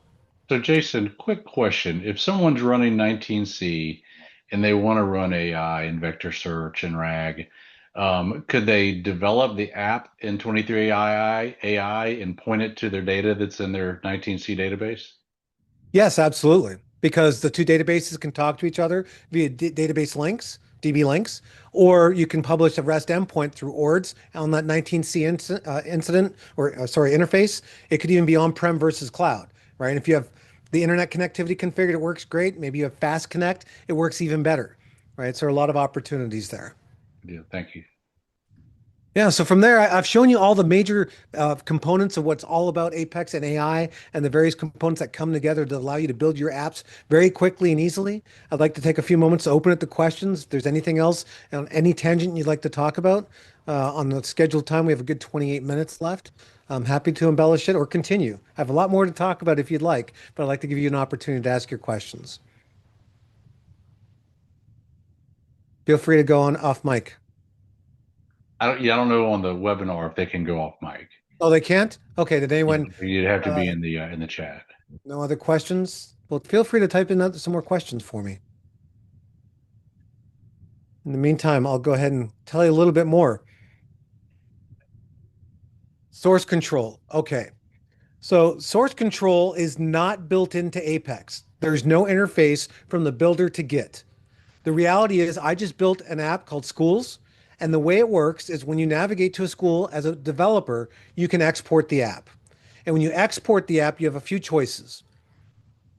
So in exporting the app, I can export it into multiple files, right? Which would be by page, will be a folder of pages and then various components. And if I do this, just to give you eyes on what it looks like, I then end up with one single SQL file.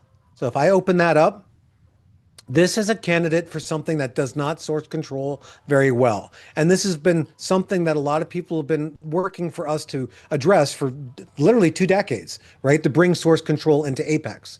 Now, if I open up that SQL file, which is happening now in my system, give me a moment. I want to show you just briefly what it looks like. So that one application I just built looks like a very long SQL file. On the right, you see the map. This is in VS Code. And of course, it's going to show me release notes. It's very, very long, right? It's all PL SQL, and this does not source control well. However, when you're in Apex Builder, you can export as readable format. And when you export as readable format, this exports as something that can be easily source controlled with Git or any other version control opportunity. So today, that's where we're at. This is an export for read only, so you cannot edit a human readable export and then import it back. But it is on our roadmap to support such, and that is with a new feature coming to a future release of Apex known as Apex Lang. So there will be an option when you export apps in the future where it's all Apex Lang, and then you can use your text editor of choice and then make edits, hit save, and then import that back. So that will be full circle functionality where Apex Lang becomes the domain specific language for defining Apex apps, pages, and components. That will have better integration with Git that's more native. But it gets better than that. Just think if you have human readable exports, what would happen if you had human readable generation using AI.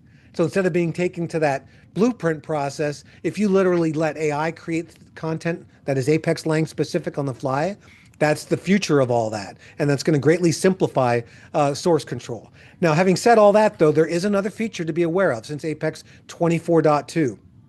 This is that app I built. If I hit run, just to make sure we're on the same page with the right one, that is this schools app. If I decide as a developer, and this is my production instance and I have builder access, I can arbitrarily define that I want to create a working copy. So working copy is the Apex answer to source control in general, or when many teams of developers are working on the same app in the same workspace. When you create a working copy, I can give it it could be a feature branch name. I'll just call it Jayson edits, right? What happens here is literally a copy is made, so a backup is made of this main app, and the builder user interface changes a little bit. I can see something that looks like Git-ish. I am in a working copy. I can hit run. It'll run in a separate new tab using the same credentials, my same workspace credentials, right? And imagine I'm a developer working on this working copy, and I decide I don't want this chart here. I can edit this page. And instead of seeing the chart on the right, I click delete. I click save. I could do save and run. I go back to that one request and I can see it's already updated. Oops, I was too quick. Maybe rerun it. I can see it's updated. I've removed the chart, but technically this is a different app. This is not the production app. So in fact, this is what that looks like here. This is that app, right? So I can refresh this one all day long. This is the schools app, the one that is in production, different than this one. So what happens now as an Apex developer, I can see this UI in the page designer where this is the feature branch, Jayson's edits, and I can look at other working copies, merge into main, refresh, compare working copy with main, or just go ahead and plan to merge into main. So the idea here now is where in Apex, I can literally do a diff between the previous release as the main copy and my current release. And before I do a merge, execute those kinds of functionalities that a dev manager might be interested in doing, like code review. Like, what does that feature do? What's different before you merge? So here I can see something has changed, and I can look at the diff. And this is all native within Apex. So I can see what's different here between Jayson's edit and the original is this region was removed. And I can literally then move on to do the actual merge if that's what my goal was. Right? So that's how that all comes together. I could do a merge if I want to, but there's no need. I could even just go ahead and delete the merge. Actually, I can merge it. Let's do it. And confirm my merge. It's backing up the target app. I could have even told it to delete the working copy if I want. Now, when I'm on the main app, which is over here in this tab, if I refresh it, you'll see that it's now showing me the result of those edits. So no collisions, multiple developers can be working on that app safely in their own working copy, and I've facilitated 80% of the need for source control or working with the third-party tool for the purpose.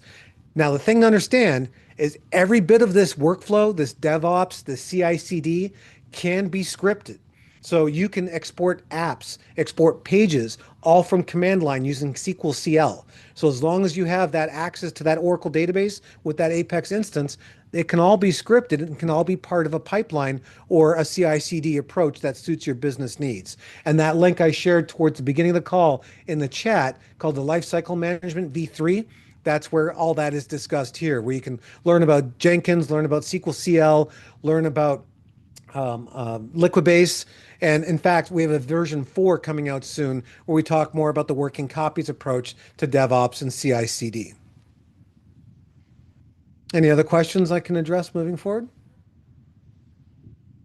Yes, you definitely can have a copy of this recording, but that's going to be on Chuck. Yep. And I'll send out a link. I'll probably end up having to put it on YouTube since it's saved on my computer. Sure. But I'll send a link out to everybody. All right. So in addition to all the good gallery apps you've seen so far, we can keep going. There's a lot of good stuff to be aware of. There's a developer forum available from Oracle.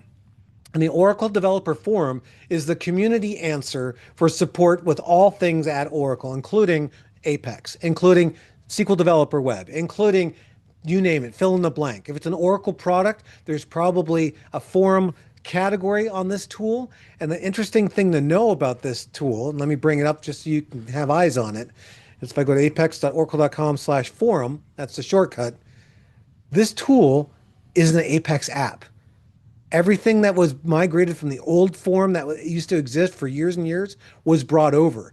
And you can create a new post here or review all the existing posts or search and find anything you need. But if I go back up a level, this is where you'll see there's general cloud infrastructure form, cloud connectivity, Oracle database discussions. There's a whole bunch of discussions. SQL, PL SQL, 186,000 posts. But this is also an Apex app and it has an Apex form. So above and beyond creating an SR as a customer of Oracle, you could independently go here, research other forum community posts, maybe even answer or help people solve problems, or create your own posts for further support or deep dives into any particular need. And all within an out-of-the-box Apex application that works beautiful on mobile devices and can be installed as a PWA. Right? Just super cool that all that functionality exists. Furthermore, the Apex Ideas app.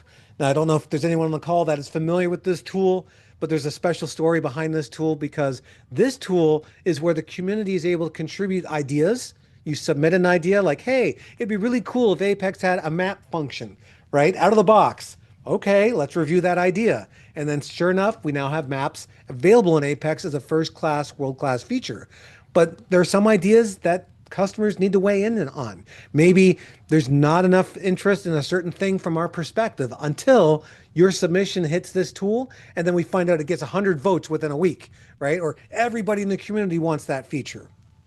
So to give you eyes on this, if I go to the Ideas app, apex.oracle.com/ideas, it looks kind of similar, but it's a little bit different. I can search. I can filter with a faceted search. There's a lot going on here, maybe even by product area. Or I can actually look at a particular idea that is submitted, or I can submit a new idea from scratch. Now, submitting an idea is comment based. That means everyone that's in the community can comment on your idea. They can vote on the idea or choose not to. You can see I have a list of comments and all the different votes here. But what's also summarily interesting is I can go to the information and see what's been delivered in Apex. So just in Apex 24.2, which was released in January, 38 ideas made it into the product. Prior release, 44.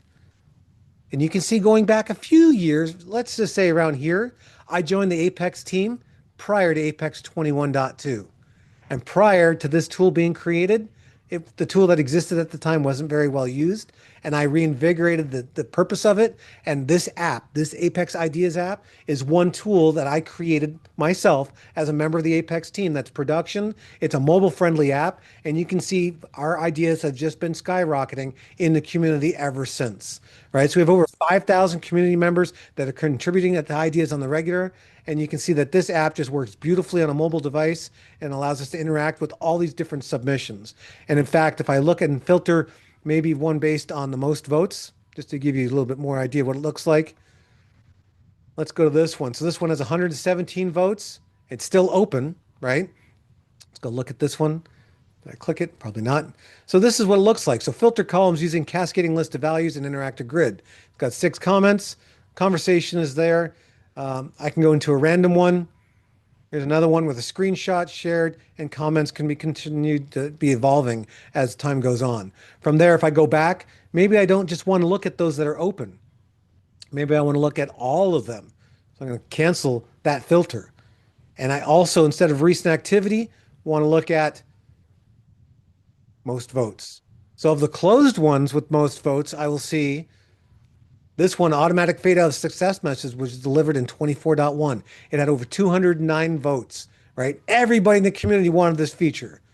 You can see where we talk about workarounds and obviously how it was delivered. So just super cool how all this comes to be.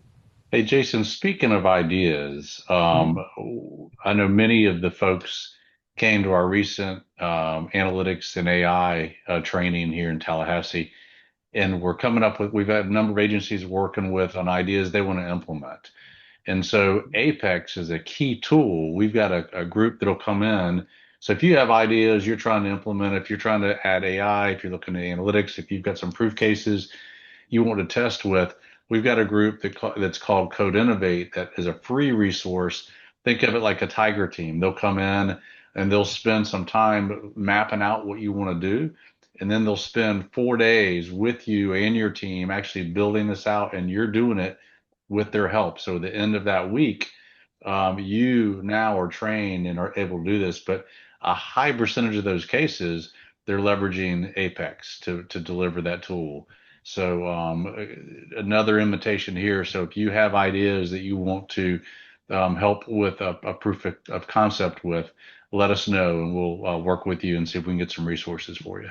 Exactly. That's a tremendous opportunity, especially if you're able to bring developers to the call. That's actually a requirement on Code Innovate. And I know they've changed direction a little bit, but they're still available for you if you wish to explore the opportunity for coming up with some kind of proof of concept on your data, your instances, your environment, with the attention of that team making that happen for you. And of course, it's a learning process, right? So you have a lot of opportunities going forward. One other thing to bear in mind, some of these things that we release in Apex become way too involved for uh, necessarily just a little bit of a demonstration like I did now. And that's where we do our office hours. We regularly host Oracle Apex office hours, usually Thursday morning at 10 a.m. Eastern. And we have a variety of them already published and available for rewatch. So every office hours is recorded. With Apex 24.2, we had a 4-part series of all the new features of Apex. And by and large, most of these office hours lately, I'm your host. So if you can tolerate a guy like me talking about new features, I usually bring in the developer that brought the feature in and then pass it off to them to discuss. But the office hours are pretty much a deep dive from the developer perspective. But what's really important here are our blogs. So our blogs, the Apex product management team makes every effort to then document or talk about other features that are available in Apex that bridge gaps. And one of the ones that came up today was about Doc Generator. Doc Generator is a pre-built function available in Oracle Cloud. And if I just search generate here, it's probably easier. 3 steps to integrate OCI document generator function with Oracle Application Express. The blog's right there. So this is another extremely good resource that we deep dive into some of these things that are commonly asked. How do I do this? You know, the latest one is generative AI agents, right? I didn't even touch on generative AI agents yet, but that might be something you want to delve in. And we have another blog that goes into greater detail here. Of course, with workflows, we have a hands-on lab. We have other blogs that go into greater detail in using workflows. There's just so much information here. We just don't have enough time in any particular slot to go into any great detail. So your self-paced learning expands beyond the hands-on labs to catching up on the blogs with the latest information that we have available. Love it. So So everything there. Go ahead, Chuck. yeah, I was just going to say too, guys, as you can see, Jayson has a ton of energy.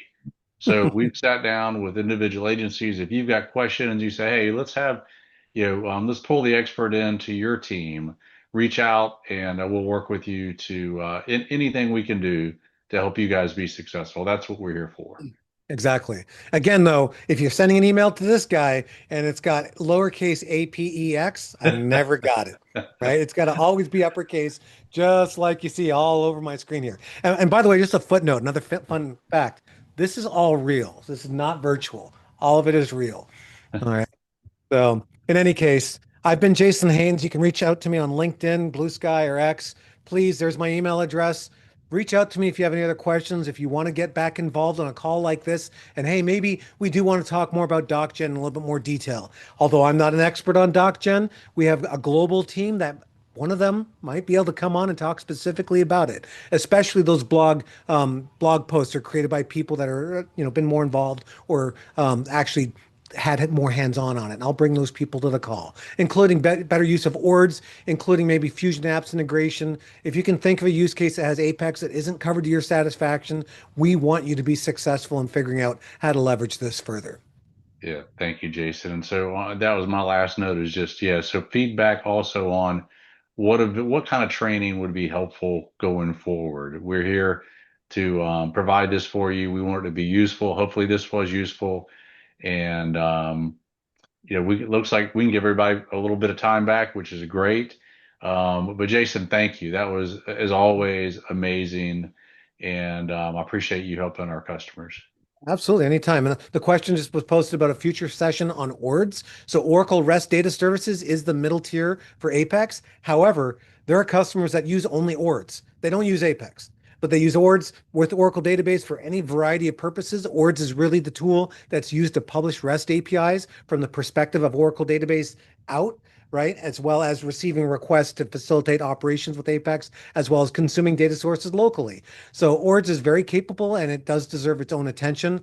As developers on the Oracle stack, you really want to get involved with the ORDS. Now, I can tell you a little bit about ORDS at a high level, but we have a database tools team where we can bring experts on that particular topic for a particular session if you wish to delve into it. But again, all kinds of resources online. If you literally Google, like learning the prompt, Oracle Apex ORDS or Oracle Apex DocGen or Oracle Apex version number feature, you're going to get all the information you want out of your search engine of choice. Same thing with ChatGPT. There are a lot of people that are leveraging large language models for the general knowledge that we wish to acquire as becoming Apex developers. All right. That's it, sir. Jayson, everybody, thank y'all. Have a great day. All right. Thank you all for your time. Hope you enjoyed this session.